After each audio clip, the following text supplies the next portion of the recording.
what's life for? I mean, if not pursuing your passion, it's to me, it's definitely that's the way to live. And Yeah. I've been very fortunate to actually, yeah, I mean, you put it there, to be successful with my number of different passions. Hmm. I mean, I was doing all right in the Soviet Union, preparing myself for the career of a sketch comedy performer. But I wanted the real life. This is Pay Me in Plane Tickets. Well, welcome to the Pay Me and Plane Tickets podcast, Mr. Sasha Vosk. Thank you. I'm very glad to have you on. I actually ran into you at the travel show in New York City about a about a week or so ago, I believe. Yeah, this past weekend, and was very interested in what you were providing information on about traveling back to Ukraine. And so it actually stuck in my mind as the trade show has a wide plethora of travel offerings and places to go and cruise and stuff like that. That kind of the glitz and glam, but the Ukraine portion that you were highlighting definitely is a retainer because it wasn't the normal that you see in the booth. So I'm very glad to finally kind of get you on and get you to sort of share your story and also shine light on Ukraine and Ukraine travel as well. Thank you. I'm Um, glad to hear that. yeah, we did a little research, so we noticed that you're pretty much a historian, a New York historian, uh, Yes, in a way, through yes. through photography, through education, through books and stuff like that. And if we have this right, I would assume also through comedy. Yeah, I started. I mean, when I came to this country, I came from sketch comedy back in the Soviet Union, and it took me about 7 years to master my English, and I got Gotcha. into the stand-up comedy. So yes, I that was a nice chunk of my life. Thank Well, you. And with the history of New York, it just happened that my life. I mean, I'm moving from one project to another, gotcha. never really monetizing the whole, going the whole way with each direction. But Uh, I like that. So with the history of New York, I mean, quickly, I have to tell you that being a producer, um, I was looking for something to do with the live entertainment to uh, commemorate New York's history, because New York, Manhattan, especially, just it yeah, bears its history in its foundation, you know, right. keep rebuilding. So I was looking to do something, and I realized that there is nothing. We have zero visual history of New York That's very for at true. least 150 years from its beginning. And Yeah. I thought, yeah, something had to be done. If nobody else think it's worth it, I recreated the visual history of Dutch New York. That's beautiful. And honestly, that's enlightening to me because I grew up in New York and I couldn't tell you everything about New York. I'm still learning something every day. And even from a historical standpoint, I only know but so much to a certain like end point or starting point, if you will. And you're doing research on the work you doing, the work you've done before, definitely helped me learn a little bit more about New York State and Yeah, yeah, everything, and also the city and the Dutch and everything. So yes. glad to hear. Yes. So I just want to get a brief a background from you. So where are you originally from? I was born in Kiev, Ukraine. I grew up there, but as a teenager, I moved to Moscow because my mom got married, and I lived in Moscow and got all my education, architectural degree, and at the same time learned how to I became a muralist as well. And at the same time, heavily involved in the theater and sketch comedy. So I was busy. And then after the stint with the Air Force, Wow. there was a lucky chance for Jews to get to America because Russians were trading American grain for Russian Jews. Okay. Yeah, I see. that was kind of deal. Yeah. So yeah, that was a dream come true, and I came to New York in 1981, Okay. and it's been a home since then. Beautiful, beautiful. And so you've been in you so you've been you're almost you're I think we can adopt you as a New Yorker a bit. You absolutely must. I definitely am a New Yorker, by the way. Right. Right. So did you do any travels in your youth or even later now, like solo travels? What a good question. Now, that's the thing about the Soviet Union. Mhm. Majority of people could never even dream of traveling abroad. Poland, for many, was a that was top. Of course, if you belong to the party or to the apparatus, then you could travel anywhere. Mhm. But majority of us could never dream of going anywhere. So Okay. to me, the first trip was as path of immigration was flying to Vienna, spending a week there, but then having hardship of preparing to come to America Uh, by living 2 months in Italy and traveling everywhere in the most romantic and poorest way possible. Like climbing into gondolas in Venice and spending night over there. Just could not afford. It was fantastic. So that was my very first travels. But then, of course, I mean, throughout my life here, I mean, I was traveling more and more and more. And yeah. when I became a producer of the Moscow Circus, Oh wow. which interestingly was staffed with mostly, well, with a lot of Ukrainian performers, because they are some of the best. I was traveled all across North America, Canada, Mexico, and abroad in many other countries. So yeah, that travel picked up, and of course, there's tons of pleasure travels throughout Europe. Beautiful. And so since you have traversed Europe quite a bit, are there any favorites that you may have? Not really. I would say basically each trip would turn out being favorite. I didn't have one negative experience. My only so far I just my dad moved to Germany. They moved Mm. to live, and for about 15 years, I would come to Germany, and most of my German trips were just that piece of small piece of Bavaria where he lived. I haven't seen Germany really, so that's still in my to-do list. But you know what? It just I mean the latest was maybe it gets that was Portugal, and Okay. yeah, I really really love that, and from many points of view. I guess Beautiful. I could say the latest and the latest, the most joyous. Well, Port it was Portugal. Okay. All right. So the one that comes up to mind is definitely Portugal. I mean, look, Lisbon is beautiful, so it's hard to argue against that one. So are the dozen of times. I mean, I went all across the Uh, country, just beautiful, beautiful places everywhere.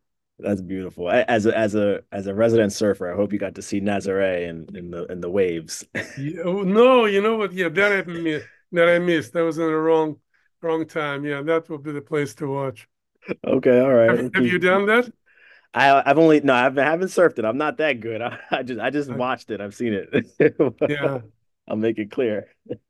Those waves are for true professionals. So I wanted to get you on here because again, I ran into you at the expo and you were highlighting the importance of traveling to Ukraine and really revitalizing Ukraine tourism in a way.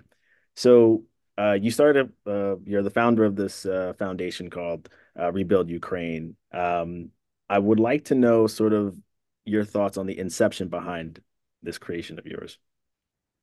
Well, up to beginning of the war, I was actually marketing my book, selling, and that was the goal for the next couple of years. And then this thing happened, and I felt that I'm able to, and I have to do something about it.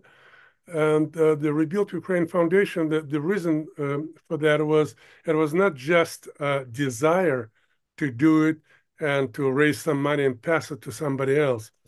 I happen to have a very strong ties to Ukrainian construction and development industry. My uncle was a deputy minister of construction during the Soviet times. He was actually in charge of uh, working on the Chernobyl, Oh wow. covering, yeah, Wow. big time.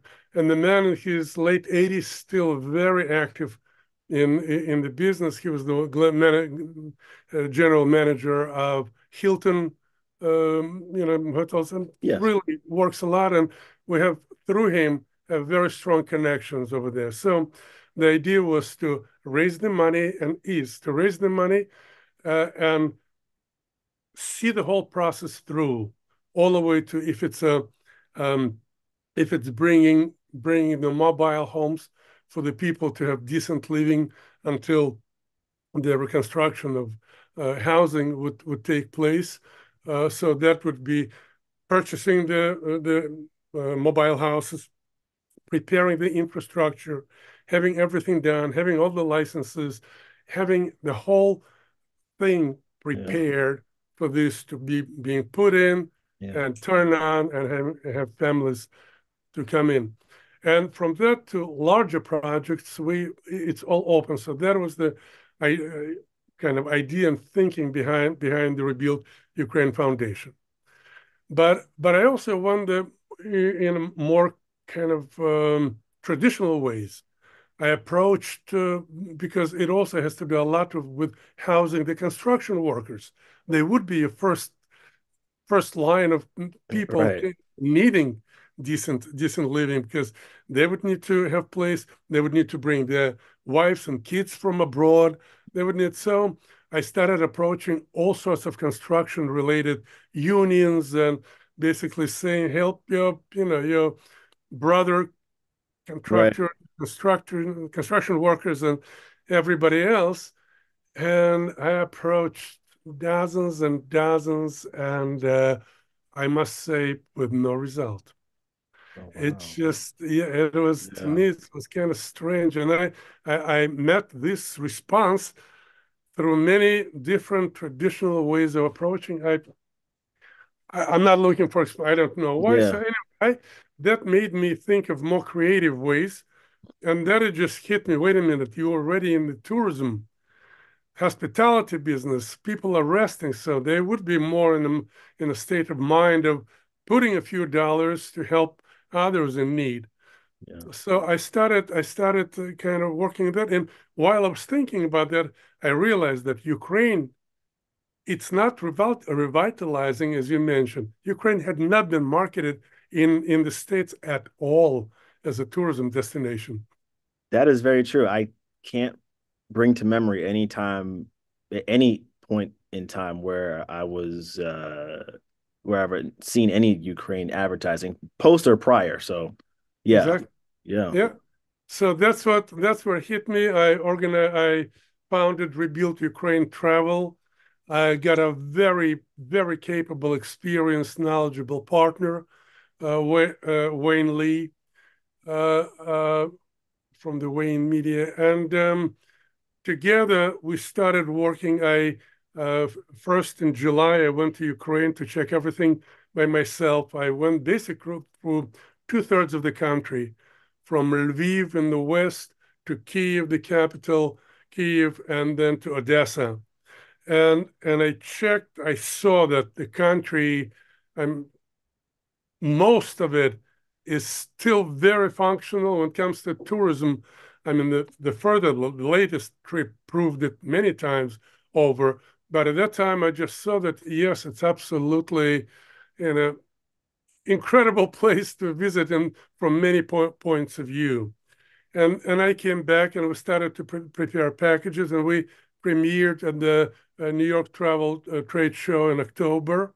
That was the first one, and it's a mostly business, 2 days of Mhm. business to business, and had a really good response, very strong response. And we followed it with some other. We did Asta, we did other couple of shows. So, and that was very productive. So we are working on it, and as a next step, because you guys, the media, are our main partners in this. I organized the first media fem trip, Mhm. and actually the writer Jason Green approached me at the conference in October, and it was he really wanted to do it, and we decided, well, okay, with whatever viewership or readership he had, Yeah. it's valuable to us. He's mostly a blogger, Yeah. but I think he was awarded as a blogger by the mayor at some point. Anyway, and so him and the photographer, I thought I cannot miss the winter activities. So we went and we spent 12 days covering most of the Western Ukraine, Yeah.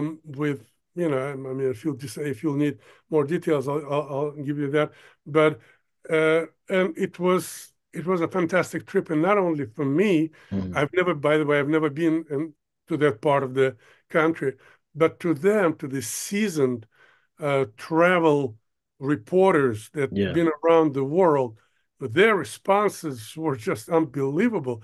I'm keep writing, and I'd be happy to pass on the link Mhm. to his blogs. They were keep repeating, I've never had anything like this in my life, be it food or service Yeah. or the hospitality, the level of the hospitality. So that's the recent experience. Only 2 weeks ago we came back. I understand because I understand the sentiments of the travel bloggers that you were able to sort of showcase the touristy spots of Ukraine and actually Ukraine at itself for the culture and the service because you don't hear that often. You don't hear about the good of Ukraine and or even in a travel sense at all. So can you kind of give us a bit of a breakdown of, let's say I want to go to Kyiv, what's the fun things I should do? Where should I go to eat? Where should I go to dance? What sights can I see? All right. Well, first of all, I want you just I want to go back a little bit to the kind of principle. We are not just um, travel experts. We're combining both travel and the foundation, and our slogan is rebuilding lives through travel. So Ah, portion of each dollar that you would spend in Ukraine would mhm. go into the rebuilding projects. So, and actually, that's traveling to Ukraine is the best way to support the country I see. now and support it with the rebuilding efforts, because all you have to do is to have a fantastic time. Everything else, what money that you'll leave will do the job, but all you have to do is just to have a terrific time. So back to your question. At this point, and probably for some times, I would tell you, Jelena, don't go to Kiev yet. Okay. Go to Lviv.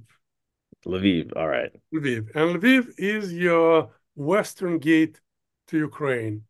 Lviv is several hours away from Krakow in Mhm. Poland.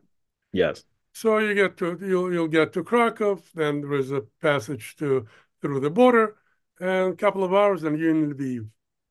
Now, Lviv is one of the capitals, or they actually call it a Western capital of Ukraine. Okay. It has been very westernized. It joined the Soviet Union only in the late 30s when Oh, the yeah. Soviets took it over. Before that, they were under the Austro-Hungarian Empire. They were under Poland. So they had the influence of all the European influence strongly and invested there. And it still is reflected in the food, Mm. entertainment. You would come to Lviv, and depending on your taste of hotels, you could have five-star hotel for probably $130, or you could have a really nice budget place for $20, and you'll feel like it's a really nice four-star hotel here, because service and my partners, my media partners will keep saying service is really terrific no matter where you stay. So you'll get a really nice accommodations. You'll get when you'll decide to eat, you would have a combination. You could have local food. Um, Okay. and that's well, it's a combination. It's probably from from potato, cabbage, to pork, Uh, to pork fat, but being presented and taste really to all kind of European or a combination of uh, European and Ukrainian food, and that you'll get. That was one of those things that we were going, wow, because it's very creative, very interesting, creative. So food again, food could go from budget, and when we'll finish the website, we'll give people all the choices. So there will be the best of budget, your average, and your luxury, and so you'll have all that. If you're into wines, okay, you'll get choices plentiful, but craft beers. okay. That's what Lviv is really, and that region is really known for. They're very big on craft beers, Okay. and and they've been brewing since very early 1700s. So there is the tradition to that. Now, you like if you'd like history, obviously it's there, and the town is very religious, by the way. Mm. Different religions are there. You have churches, you have places of worship uh, of different times, going back to I believe 14, 1500s. So that museums are there, but it's life. It's the old town that is just that is constantly you need to see it. It's full of life, youth. It's full of little restaurants and larger restaurants and cafes and beautiful people. A lot of young people. I don't know. The older people, much older people, are hiding as my partner. Where are the older people? Um, so it's very vibrant. Very often there is music. You could pass by, and the guy would be a rock star could be playing from the balcony, and people would gather. Um, it's very lively. Oh yeah, they're very much into um, kind of berries infused liquors, and it's like all around. You stop and you have a shot here, shot there. So Okay. in the winter, especially, it's a good way to keep warm, and it's tasty. So there are a lot of interesting spots to spend. There was a really lovely museum of beer. Really? Yeah, Okay. brewery, and they're going back to history, really well done. And then you go because it's based at the oldest brewery that has been in production since I believe 1700s or like Oh, late wow. late Yeah. 1700s, and then you go and you have your beer. So it's basically every taste. If you happen to be into classical music, Mhm. they have one of the best looking opera houses. So that would be ballet or opera. It's a Wonderful. gem of an architectural gem. Just to walk around, the tours are very busy. Really nice company, nice. So symphony, ballet, opera, organ, organ music, the whole of organ hall, and then of course there are nightlife, and that's your concert halls. Okay. It's mostly local stars, but you'd be amazed at the level of Ukrainian contemporary Ukrainian music. Just as my photographer Joshua, he in the past he was a musician and Okay. knows music. And he was listening, he was saying, this is a lot that is going on in American music now. So, and there's a combination of American and European tunes. So that could be very enjoyable. You have nightclubs, just really going. They're like you could really let loose. You absolutely can. So that's that would definitely keep you, if you could spend in Lviv, depending. Some people might combine Krakow and Lviv only. Okay. Have like 2, 3 days in Lviv, Yeah. 3 days, 3, 4 days in Krakow and in Lviv. That would be enough. But if you would like to travel further, like cover the mountains, go to the largest ski resort in all of Carpathian Mountains. I was gonna ask about the winter time for Oh skiing my and such. So God. yeah, Well, fill us in. let me, good thing you asked me. So here's you have choice. I think there are some 20 or 50, another bunch of ski slopes, but in the mountains, and there are some larger ones uh, between like maybe 200 miles to Bukavel. Bukavel is the largest ski resort not only in Ukraine but in the Carpathian Mountains. Oh wow. And I would very much suggest you to read that blog that Jason just let out like a couple of days ago. It Okay. goes really into detail about boarding and skiing, but it's a mammoth of a resort with, I mean, every European amenity you could think of. It's really terrific. So we did skiing, we did ski boarding, snowmobiles. We we took the horseback riding into the mountains, and the Wow. snow was just beautiful. It was terrific, like snow fairy tale environment all across.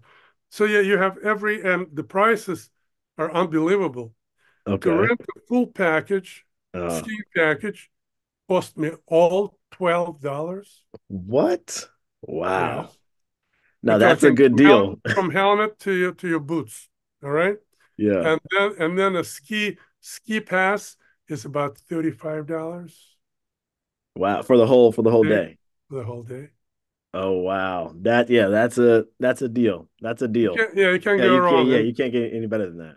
and everything is up our standards, like up to date.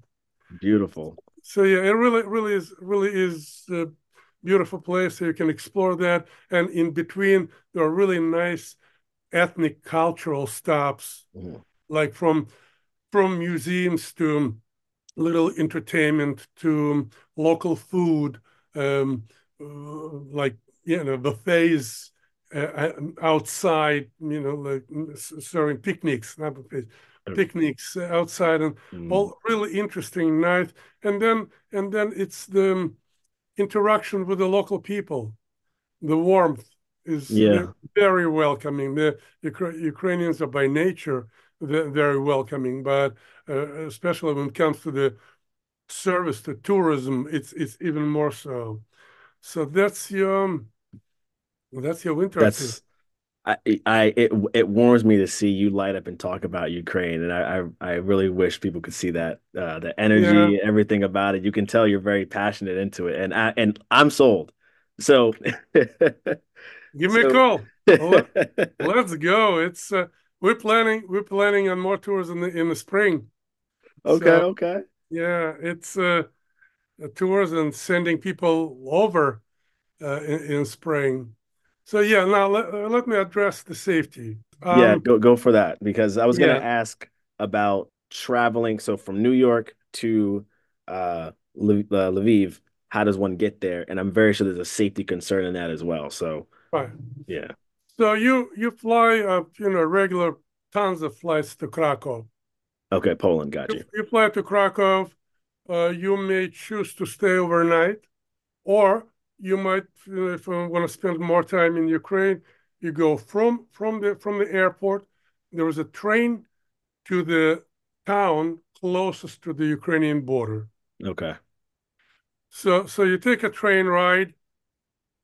If I'm not mistaken, could have been 40 minutes maybe, and and from there, yes, you have to walk to the passport control, well, maybe 200 yards. It's Oh, yeah, okay. no, it's Yeah, I'm really thinking like 10 miles. no. 2, 300. You just have to you have to walk. Very easy passport control, especially for Americans. And yeah, and that's it. On another side, we when we organize it, we already have with transportation, depending who's coming, smaller group or larger group. So they will be waiting, and it's a ride to Lviv. Um, I'll need some still right. It probably about an hour. Yeah, I was gonna ask how long is the ride from Yeah, I'll need um to. passport control to I'll need to Lviv? double check. I'm keep some uh, keep We'll say reminding. roughly an hour Roughly an hour. Yeah. Um, and that's it. You're in the center of the city. there. So safety. Uh, Lviv has been hit throughout last year, or maybe throughout the whole conflict. If I'm not mistaken, could have been just here 5 times. Oh, wow. Yeah, 5 times. Um, They've been hit definitely in July after I left, and in December last time. So for the most part, now people need to understand that nothing comes unexpected.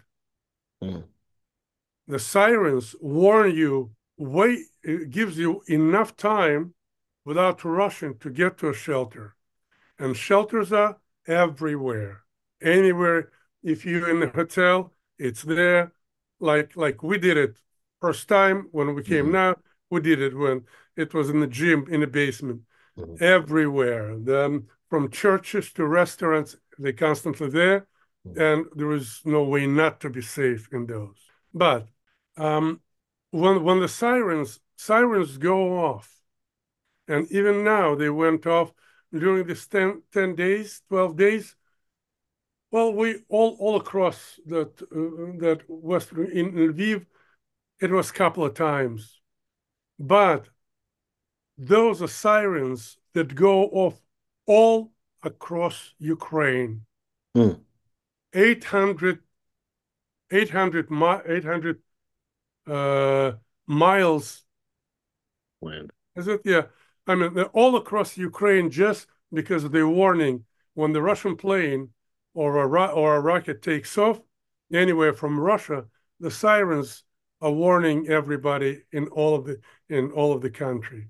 Okay. So when there is a real threat, there is an app. Everybody has this app on the phone that says, like, this is real. Go Okay. to the shelter. Otherwise, it's up to you. So and Lviv is the only place that kind of semi or safe, Okay. something that it can happen there. The rest of Western Ukraine never war and still not affected by the war at all. Wow. So, Not okay. Oh, so not the other parts affected. haven't been touched. Yeah. Not at all. Anywhere, any resort you go 30 miles Mhm. from Lviv, and that's the resorts, like the main resort starting there. Nothing at all. As a matter of fact, all of the resorts were accepting the people who are flying, running away from the war. Wow. So that's a huge part of the country that was not and will not be affected. There is no need, to Yeah. bomb. Um, How so often are you hearing the sirens? I'm sorry. How often are you hearing the How sirens? often, as I said, like when we were in Lviv, we were 5 days. We heard it twice, Oh, and okay. and That's none not of bad. them Yeah. none of them had anything to do with Lviv. Okay. I They see. were far far away where the action were actually taking place. So when it comes down to it, let me ask you and your listeners: are we fully safe in New York? No, you can definitely get yeah, you definitely can get hurt in New York. Thank you. I mean, you exposed to more harm in our beloved city than you exposed to harm in that part of Ukraine. I see. Absolutely. Between all different ways of being harmed Mhm. here, it's we in the same way. So it's a it's just it's unrealistic to think that yeah we're safe and they are and it's harmful there. So this is it. That's to think this is you'll be exposed to the same danger in that one city. Okay. I understand. And I like that we went down this route because through travel and through what you are doing, you're almost dispelling the negative opinions about Ukraine given what's happening. I think that's a very important piece to your work that it doesn't live on a balance sheet. It's more so in the minds of the people. Thank you. Exactly. Exactly. And unfortunately, it's the result of the big guys media. Unfortunately, it's what we fed Mhm. to know. Somebody Yeah. might not be interested in people knowing the truth, knowing what actually is happening, knowing that like in every war, there is war and there is life that goes on as usual. And when you ask the soldiers, they'll tell you that's why they are dying. That's why they are fighting, so Mhm. that the rest of the country could live normal life, enjoy, enjoy the best of life. Because when you travel like we've just traveled, you'll see how many people are yeah they're living and they enjoying life and in whatever they can afford. I So understand. that's Yeah. Are you seeing a lot of Europeans traveling to at least considering no, Europe? Or because I know you no, mentioned Americans or yeah, no. There is the when it comes to foreign travel, yeah, no, very few. all right, because they are closer. And they're closer, and Right. you know what? I'm sure they're feeding the same information by the major media as we are here. So Understand. yeah, and so yeah, Yeah, yeah. what in the West, yeah, I mean, well, they still have some. They have Polish people. They have few, but no, not nothing to really be counted. Okay. All right. So we went through this very important piece of Ukraine and your inception as to why you built it. I want to kind of now shift your focus into sort of yourself because you're almost like pursuing your passion. You're very passionate when you talk about Ukraine. You also have a successful history of pursuing your passions in comedy and photography. Thank you. Uh, Very well put. Yes. so uh, why is, just kind of lay out why is that so important to pursue your passion and how travel impacted that in a way? What's life for? I mean, if not pursuing your passion, it's to me, it's definitely it's that's the way to live. And Yeah. I've been very fortunate to actually, yeah, I mean, you put it there to be successful with my number of different passions. Hmm. I mean, I was doing all right in the Soviet Union, preparing myself for the career of a sketch comedy performer. Okay. Uh, but I wanted the real life, and I have to tell you, when I came to New York and I came to the U.S., I really enjoyed the freedom of professional choices. I mean, I jumped. I couldn't speak the language, so I relied on my hands. I became an Mhm. illustrator, and Beautiful. and I worked in the fashion and other fields of illustration. And then when I got comfortable with the language, I went into stand-up comedy, and as you know, stand-up comedy in the late '80s, that's where everything was. Right. I mean, that was great. And then I got a little bit bored with just performing. I came up with a concept of for a movie to showing Soviet Union with the Mm. eyes of one of the most successful American comedians, and I was able to sell the idea while being at the first stand-up comedy convention in Vegas. I sold the idea to the president of HBO, Oh, and, wow. and just like Yes. a dream, he said to his assistant, "Take his number." and that turned out became being Emmy Award winning project, Billy Crystal Midnight Train to Moscow. That is beautiful. Oh wow, yeah, that's beautiful, man. Yeah, so there are like stories and stories even with that. Uh, And then instead of trying to do more of those, I saw how my crew and how Billy and everybody responded to the nightclub scene in that yeah, well, yeah, the late Soviet perestroika times. I decided to produce a Vegas type show with all Russian talent oh wow, and bring it to Flamingo in Reno. So I went to Russia, that's produced that major. show. That's major.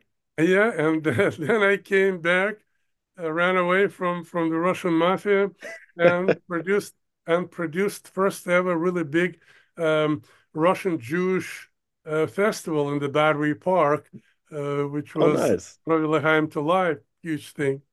And then there I brought the Moscow Circus, and I actually went to the circus college in Moscow before before after the Air Force.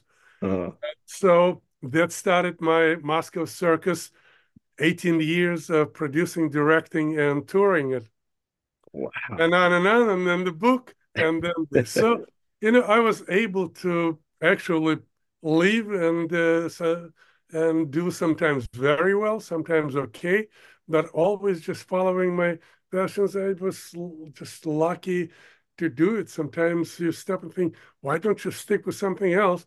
Well, I guess it's not what the universe wants from me. Keep moving with my mission. And now it's really, I feel that this is really another very strong and worthwhile passion to follow. I love to hear it. And do they still run the festival in Battery Park? That was the one time. Well, actually, yeah, I started it, but then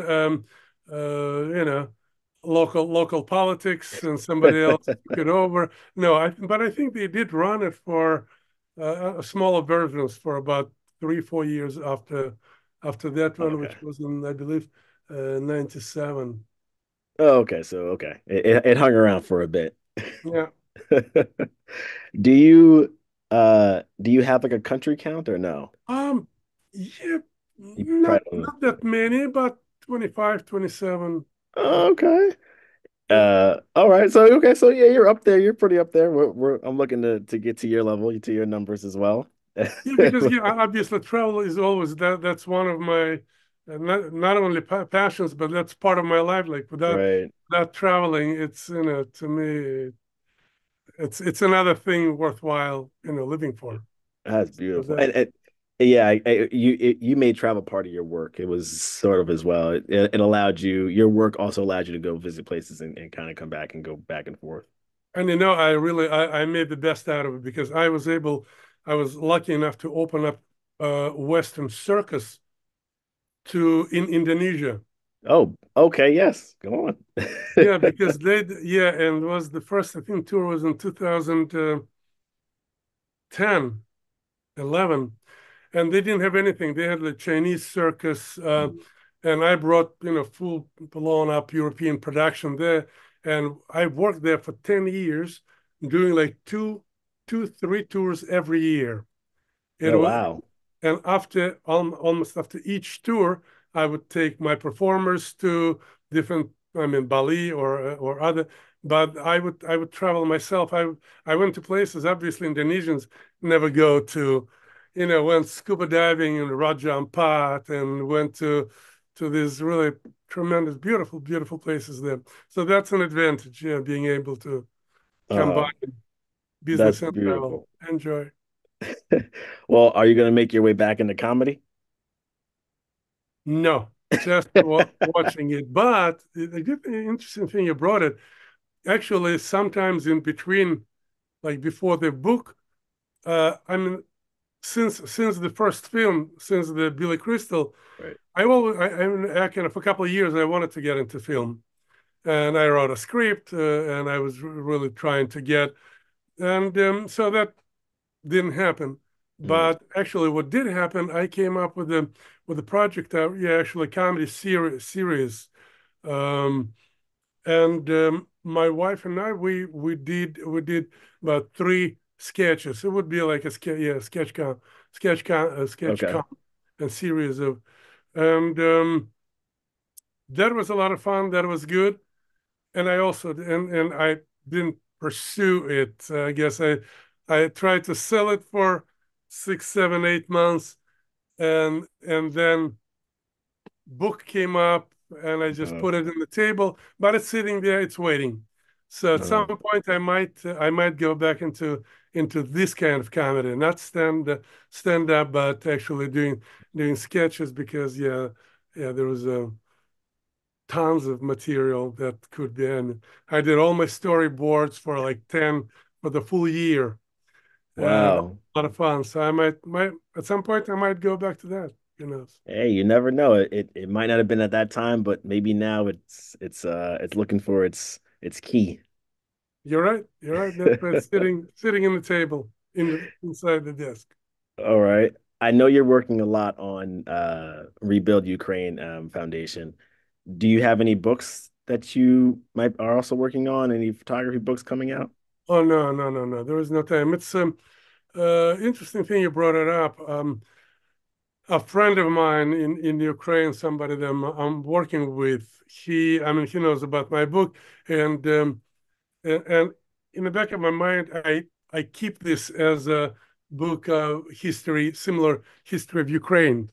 Okay. But that would be a mammoth amount of work, and I can do only when I'm well set in what I'm I, doing now. I When I see. could have reliable team, when things are really working, then I would probably enjoy that, provided that finances are there and team Mhm. is there. Yeah, I think it could be really interesting work, because you know what? I mean, when I was trying to get some finances for this book, Mhm. and we were looking for a publisher, uh, it's interesting. Nothing of this sort. You haven't? Have you seen it? Have you seen The New the York book? yeah, the New York book. Yeah, you saw the what the? That's Did you get? I saw the photography this photography book and how you recreated the Yeah, images so to you saw the yeah, pages. Did you see exactly. the video, or just the? The Anyway, video. The video and the yeah, book, yeah, both. video. Okay. Anyway, I'll remind me. I'll send you the link to the full book, so you can take a look. Okay. It's interesting. This kind of work is not done in any major capital. When I was working on it, I was thinking, oh God, I need to get a team who can make incredible amount of work and an incredible amount of money. Because Right. this kind of reconstruction is not done in any of the big capitals. So I thought, yeah, Ukraine, or even just taking Kiev, Mhm. might Right. be a project. Probably will I later. I must agree. I would look forward to a Kiev book because you don't see those often, and I think it will highlight Ukraine in a way that hasn't been highlighted before. So I'm Right. with you on that. All right, I don't want to take up too much of your time, Oh, you're so not. I'm enjoying talking to you a lot. I hope your listeners will enjoy it as well. they are, and we normally we at the end of our show we like to ask our guests some travel-y quick questions to see if it catches you a little bit. So let me know when you're ready. We have like seven good ones for you. I'm ready. Shoot. So the podcast is Pay Me in Plane Tickets. So if you had to get paid in plane tickets, you're selling your book, you're rebuilding Ukraine, which airline are you choosing? Lufthansa Lufthansa. was good. I have to tell you that I'm a little old-fashioned this way. For some reason, I just enjoy young, eager uh, people on the flights, that making flight even better and easier to go, because just looking at them, and seeing you know how well they look and how well they serve. So Mhm. those are probably two.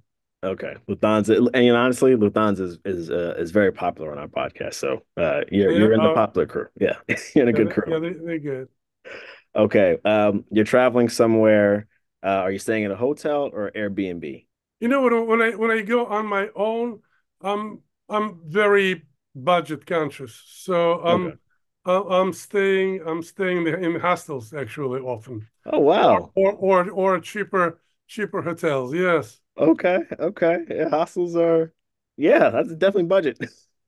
that's yeah, and I have to tell you the trip to Portugal. Uh, You see, the way I travel, I rarely spend any time at the in hotel. the hotel, right? So you come to sleep. So that was interesting, you know, coming sleeping with ladies and guys in the same Yeah, room. yeah. It's kind of okay. I'm. It's an interesting experience. It was my first one, but usually I go for very inexpensive, but decent Decent places. hotel. Okay, wonderful. Okay. All right. And I understand that. Yeah, it definitely is cost effective Comfortable that way. bed, comfortable Yeah. clean bed, and nice. Yeah, because you're out exploring, so it doesn't really matter what the room looks like. Exactly. When you travel, do you use like a particular debit card, credit card that gets you miles and points and all that stuff? You know what? I used to long time ago. I haven't done it in a while. Okay, I'm with you. I don't even use it. I did a while Yeah, ago, but I can't. yeah. I mean, you have to be a little more set, more conservative. I think in your ways, to keep the miles count and keep Right. making it. Yeah, I'm not that way. I hear you. I'm with you. I'm with you. And I Yeah. understand that. When you travel, are you using a carry-on or are you checking your bag? Well, I have to check back. Yeah, I'm not a light baggage kind of guy. So but when it's not long travels, yeah, I have a carry on that fits in, but usually it's both. Okay. All right. When you board a flight, are you choosing the window, aisle, or middle seat? I choose emergency exits. I'm If you saw me sitting or so you saw me standing, I'm 6'7". Oh yeah, yeah, I did see. You're tall. You're a So tall dude. yeah, but of course now they make you pay for it. So Yeah. sometimes I'm debating, but yeah, that's my choice. That's seat of my choice. Okay, so you'll go emergency seat. It doesn't matter which section it is, as long as emergency aisle. Yeah. Yeah, Okay, so if you had to travel to one location for the rest of your life, where would it be and why? Yeah. We put you on the hot seat. that you definitely did. One for the rest. Tell me, how were they punished if I wouldn't accept the deal? No, most of the cop out answer would be Earth. You travel to Earth. Okay, We'll all go with right. that Yeah. one. But I'm looking forward traveling above Earth. So that will come. I'll enjoy it. But yes, Earth would be lovely. Okay, all right, we'll give you that. Hey, we have to get you in touch with SpaceX and all of them. Please do, please do. I'm in Um, a very good shape, so okay, hey, I'll there pass. you go. Last but not least, why is travel important? It's important for the life experience, for broadening, for really to enjoy life that one is given. That doesn't mean life in your living room. It doesn't mean life in a secluded place. It doesn't mean life in your village, which unfortunately a lot of people spend. This is your life to explore. You are given life on this earth. So this is your privilege to get to know the earth, to get to know the earth people, to get to know the nature, and it's in multiple expressions. So that's why it makes your life worth living. Really, it makes that gift of life, worth one should not disappoint Mhm. whatever, be it universe or God that gave you this life by not exploring the earth and the people and the nature. Man, that was beautiful. That was beautifully put. Yeah, travel Yeah, makes life worth living. yeah. We keep that in here. I love I'm that. sure you, out of many other people, know that Very well. You wouldn't do this, what you're doing, if you wouldn't feel it. That's very true. Right? That's very true. But hey, look, it's always good to have reminders, isn't it? Okay, I agree. Yeah, there we go. Uh, Sasha, it's been wonderful having you on. I've learned a lot. I know that tons have learned a lot. Definitely share us the link of the blogger in that you were able to entertain while in Ukraine. We want to see all the highlights and everything and all the information that you shared with him as well. But I learned a lot, and I'm actually excited to give Ukraine a shot. I Thank you, have, Jelani. yeah, And yes, if there will be more people like yourself, I mean, we're yeah. still in the process of building the website, but all the information, all the different packages, it's all the itineraries. We have all that. So if there will be people willing to join you on a tour, I'll take you guys. We'll have a great time, believe me. That's beautiful.